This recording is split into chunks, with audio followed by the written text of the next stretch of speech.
অর্ণা, তুই যদি সারা রাত এইভাবে কাঁদিস তাহলে কি করে হবে বলতো? বাড়ি চলে যেতে পারতিস? হ্যাঁ, চলে যেতে পারতাম। আমি জানি আমার সাথে তোর সম্পর্কটা আর ব্যক্তিগতভাবে কিছু নেই, তোর দিক থেকেও নেই। আমিও নিজেকে দূরে সরিয়ে রেখেছি, কিন্তু আমাদের বন্ধুত্বের সম্পর্কটা আমি অস্বীকার করতে পারবো না অর্ণা। আমি এখনো মনে করি তোর যদি কোনো বিপদ হয় আমি তোর পাশে গিয়ে দাঁড়াবো। আমারও যদি কোনোদিন কোনো বিপদ হয় তুই আমার পাশে এসে দাঁড়াবি। আমি একা থাকতে পারতাম, কোনো অসুবিধা হতো না। জানি তোর কোনো অসুবিধা হতো না, তুই তো আগে অনেকবার একা ছিলি, কিন্তু সত্যি তোর জীবনে তো একটা বড় বিপর্যয় ঘটে গেছে। কাল কি হতে চলেছে আমরা কেউ জানি না। এই অবস্থায় তোকে একা রেখে দেওয়া আমার পক্ষে সম্ভব নয় অর্ণা। ওকে আমার উপর অভিমান করে চলে গেল। যতক্ষণ না বডিটা আইডেন্টিফাই করা যাচ্ছে ততক্ষণ অভিমান করে চলে গেছে কিনা সেটা কিন্তু আমরা জানি না এখনো। রোহিত আঙ্কেল বলছিল যে ওখানে যে বডিটা পাওয়া গেছে না, সেই বডিটার এমন অবস্থা যে আইডেন্টিফাই করা যাচ্ছে না, কিন্তু জামা কাপড় সেটা দেখে তো আমি বুঝতে পারবো। তাই তাই হ্যাঁ, পারাটাই স্বাভাবিক। আর ওই ঘড়ি দেখে আমি বুঝতে পারবো। আমি বারবার ভগবানের কাছে প্রার্থনা করছি অর্ণা, ওর যেন কিছু খারাপ না হয়। আমার কি মনে হচ্ছে জানিস, সংকল্পকে আমি আর দেখতে পাবো না। ওটা একবার বলে যেতে পারতো আমাকে। কষ্ট পাস না, আমার মা একটা কথা বলে জানিস, যদিও আমার জীবনে কখনোই ভালো কিছু হয়নি, তবু মা বলে ভগবান সবাইকে ভালোবাসেন, কারো কোনো ক্ষতি করেন না। অথচ দেখ, মায়ের সারাটা জীবন শুধু ক্ষতিই হয়েছে, তবু কি তীব্র বিশ্বাসে মা কথাটা বলে, শুনে খুব আরাম হয়। আমিও তোকে মন থেকে বলছি, ভগবান কারুর ক্ষতি করেন না, সবাইকে ভালোবাসেন। সংকল্প তো একটা রত্ন ছিল, ওর মতো মানুষ কিন্তু পৃথিবীতে বারবার জন্মায় না অর্ণা। ওর সাথে এরকম কিছুতেই ঘটতে পারে না, কিছুতেই না। তাহলে এভাবে চলে গেল কেন? কেন চলে গেল? তুই বিশ্বাস কর, আমি যখন ওকে জেনেছি না, আমি এক মনে ওকে ভালোবেসে গেছি। জানি, তবু আমার পাপ আমার উপর প্রতিফল নিল। সেই সকাল থেকে পাপ পাপ বলে চলেছিস, বুঝতে পারছিস না? এটা শুনলে আমার নিজেকে পাপী মনে হচ্ছে। তোর কিসের পাপ? পাপটা আমি করেছি। আমার বিয়ের পর তুই সরে যেতে চেয়েছিলি, আমি তোকে সরে যেতে দিইনি। সংকল্পের উপর অমানসিক অত্যাচার করে গেছি। বুঝতেই পারিনি যে আমি ইলিয়া বলে ওর জীবনে কেউ নেই। আমি যদি ওকে সত্যি ভালোবাসতাম, যদি সত্যি ওর প্রতি আমার মন থাকতো, যদি ওকে মানুষ বলে গ্রহণ করত, প্রেমিক নয়, স্বামী নয়, মানুষ বলে যদি গ্রহণ করত, তাহলে তো বুঝতে পারতাম যে আমি ইলিয়া বলে ওর জীবনে কারোর কোনো অস্তিত্বই নেই।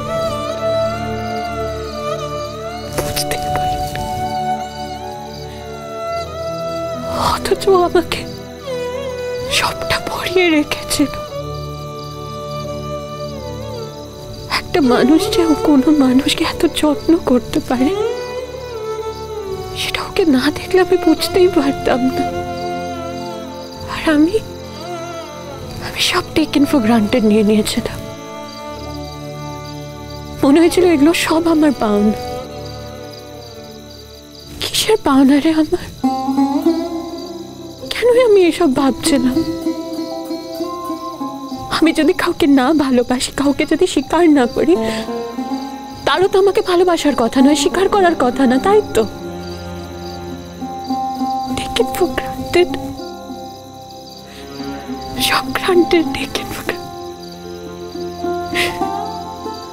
প্রতিশোধ নিয়েছে সংকল্প, রিভেঞ্জ নিয়েছে আমার কাছে, তাই চলে গেছে। কিন্তু বিশ্বাস কর প্রত্যুষ, আমি যেদিন ওকে বুঝতে পেরেছিলাম না,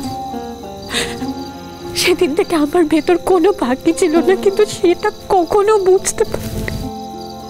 মানে ও আমাকে বলতো, প্রত্যুষকে এত কষ্ট দিও না, ঝগড়া করো না, তুমি প্রত্যুষকে ভালোবাসো, প্রত্যুষ তোমাকে ভালোবাসো। আমি ওকে বলেছি প্রত্যুষের জীবনে এখন কি আছে, আর ও বলতো আমি নাকি জেলেসি থেকে কথাগুলো বলছি। একটা কথা বল, ও তো আমাকে ভালোবাসতো, তাহলে তো ওর তোর প্রতি জেলাস ফিল করা উচিত ছিল। না অর্ণা, ওর নিজের ভালোবাসার উপর আস্থা ছিল রে। ওর ভাবনাটা যে সঠিক ছিল সেটা কিন্তু প্রমাণ করেছিল।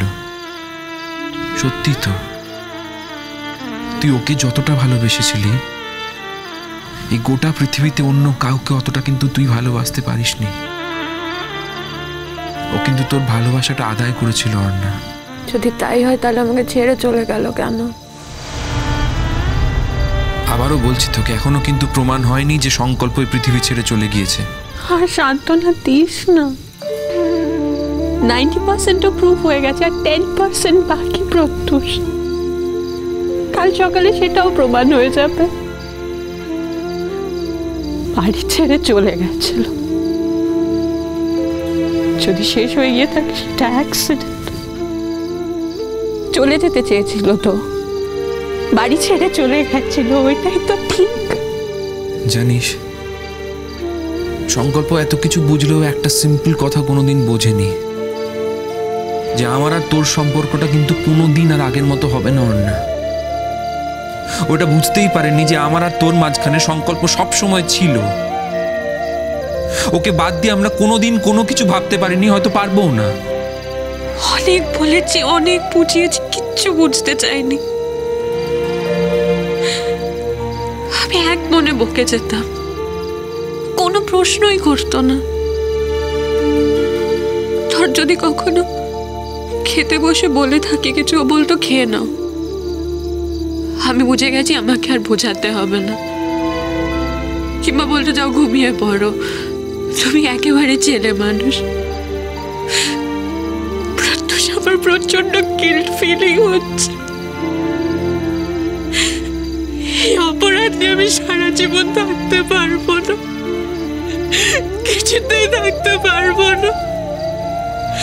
আমার সবসময় মনে হবে যে সংকল্প অভিমান করে চলে গেছে।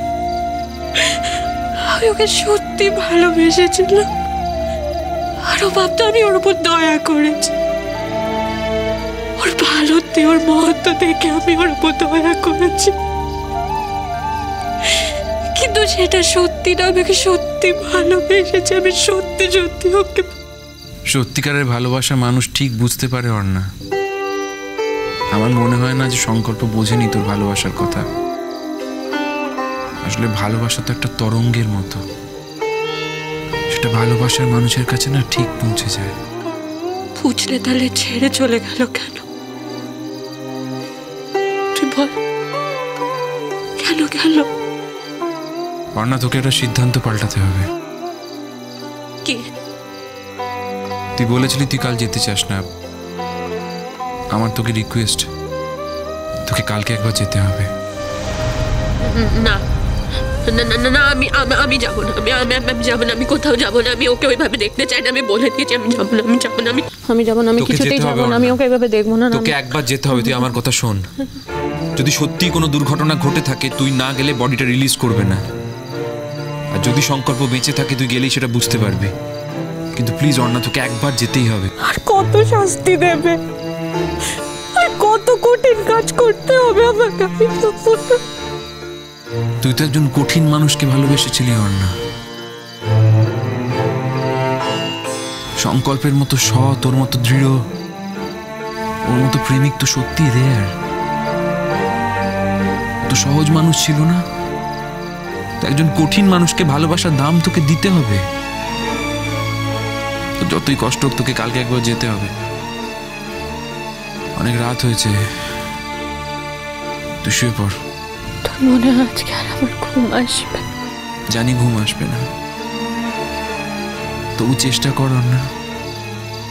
চোখ বন্ধ করে ভালো স্মৃতিগুলো ভাবার চেষ্টা কর। যদি ভালো লাগে, যদি একটু আরাম হয়। আমার সত্যি তোকে কিছু বলার নেই, খুব কঠিন সময়। তুই জানিস আমি খুব পজিটিভ ছিলাম, কিন্তু সংকল্পের নীরব উপস্থিতি তোর প্রতি আমার পজিটিভনেসটা আমাকে অনেক কমিয়ে দিয়েছিল। আমার ওর সামনে দাঁড়ালে নিজেকে ছোট মনে হতো। ওর মহত্বের কাছে,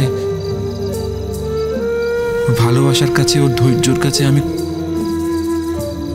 অনেকটা ছোট ছিলাম। আর না, সেই জন্য আমি নিজেকে দূরে সরিয়ে নিয়েছি। না,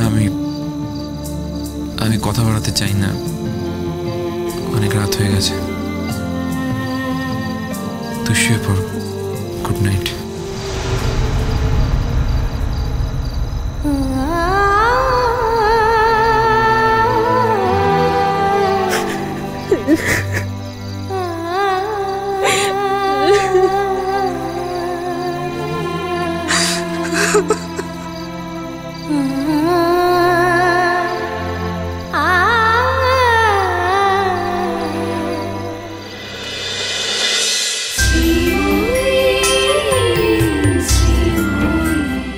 স্টার জলসার প্রিয় শো দেখার জন্য সাবস্ক্রাইব করুন আমাদের ইউটিউব চ্যানেলে এবং আপডেটেড থাকার জন্য প্রেস করুন বেল আইকন। চলো চলো চলো চলো পাল্টাই।